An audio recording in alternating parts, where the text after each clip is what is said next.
It is said that when people are about to die, most of them will have hallucinations and see things that ordinary people cannot see. Some people will see evil spirits that want to kill them, and they will die after being frightened by the ghosts. Others will see their dead relatives and friends, and even chat with them for a few words, and then they will fall ill and know that they will not live long. But I met another me who was holding my dead hand. 1. It was 11 o'clock on Saturday, 13 hours before the suicide. The bedroom covered by double curtains was as dark as the winter dusk. I squinted my eyes and saw a gray-blue sky outside the window through the gap between the curtains. September 17th, the last day of this year's Mid-Autumn Festival holiday, has now become a taboo forever, the anniversary of my death. I struggled to get up from the bed and wanted to touch my phone, but accidentally knocked over the bottle of sleeping pills. The empty white bottle with the label Estazolum bounced twice on the floor. 2 weeks before the set restriction was lifted, I knocked over the same bottle. It was still full at that time, and the pills were scattered all over the floor. When I was picking up the pills, a huge sense of emptiness and loss came over me. I felt that God was deliberately against me. He told me through all means, "You should die."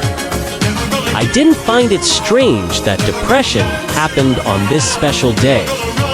I breathed deeply, wishing there was a gun under my pillow so I could just go and kill myself. But I can't die yet.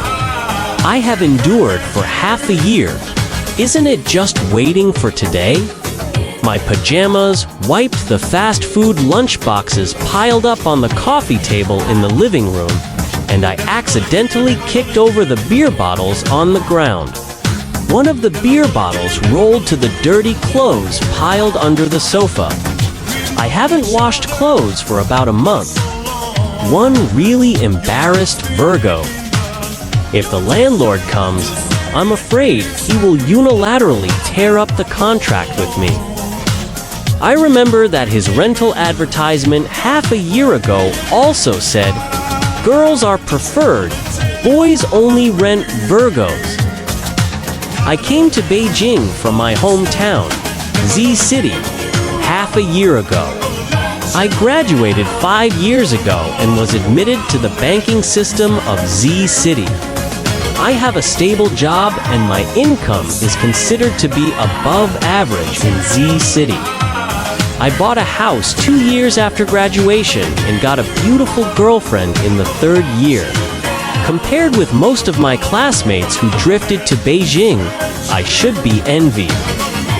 When life was going smoothly, I didn't even have time to thank God. If Chen Sawan hadn't drowned a year ago, I probably wouldn't even know what pain is at this moment. Just like the young prince Siddhartha Gautama, who was favored and protected, and the restrictions were lifted, he thought happiness was just ordinary. At 12:05, I washed and shaved my beard, combed my bangs to the right, and used hairspray to fix them, revealing the hair on both sides now covers my ears, and the last haircut was 3 months ago. I put on the black suit I bought the 2nd month after Chen Sawan drowned, and tied a red plaid tie on the white shirt. I have never worn the suit since I bought it. I bought it last year because when I passed by the counter with Chen Sawan, she said, "You must look very handsome in this suit." I locked the door, and the sun was shining outside the apartment building. I put on brown sunglasses, and the color of the world finally became normal. At 13:15, the bus back to City Z started. It was at the moment when the bus started that I saw myself. He was standing in the crowd at the station, looking at me. I was sure that he saw me, because when I looked at him, he quickly lowered his head. I was definitely not mistaken. Although he was not as haggard as me, the red Nike sweater on him was what I wore 2 days ago, and now it was lying in the pile of unwashed clothes. When I saw the girl in his hand, I knew it was my illusion. Chun Suan. I sat in the car, and from time to time I felt ridiculous for this illusion. Maybe my soul had left my body, and I couldn't wait to be with Chen Suan. She smiled brightly, too.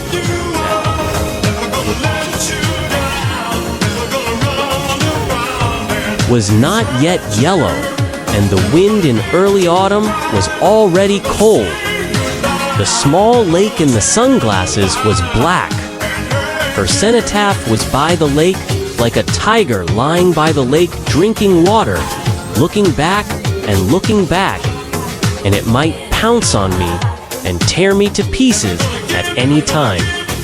After Chen Suan died, I became afraid of water. As long as I saw a lake with a slightly larger area, I would panic. There was a broken wooden bridge behind the tomb. An eyewitness said that he was walking in the forest that day. And then he heard a thump, and the bridge broke, as if someone fell down. The people in the resort fished in the lake for 2 days, and then went downstream for 3 days, but they couldn't fish out Chen Suan's body. In the end, they could only determine that she was missing and dead. To express their apologies, the resort allowed us to build a cenotaph for her by the lake. At 1525, I placed a bouquet of flowers in front of Chen Suan's grave. There were already flowers and offerings under the tombstone. Presumably, her parents or friends had come to pay their respects. She was smiling in the photo, but her eyes were blaming me for not coming to accompany her. I said, "No need to wait long. I'll be there tonight." Someone slowly walked behind me from the forest on the east side of the grave. "I've been waiting for you for a long time," Ma Xiaobing said. "Waiting for me? How are you doing in Beijing?" "Very well." "Set restrictions lifted. What about your relationship? Do you have a new goal?"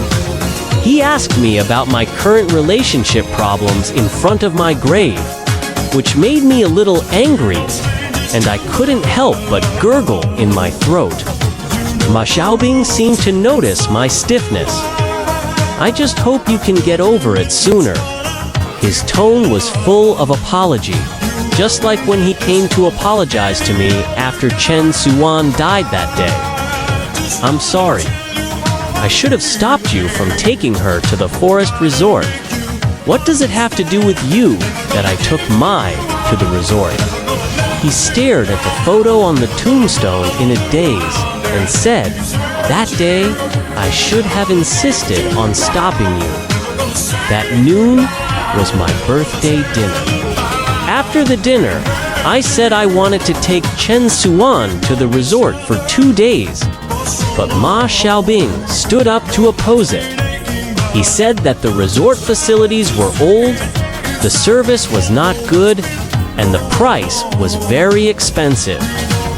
It would be better to go to Beijing or Tianjin.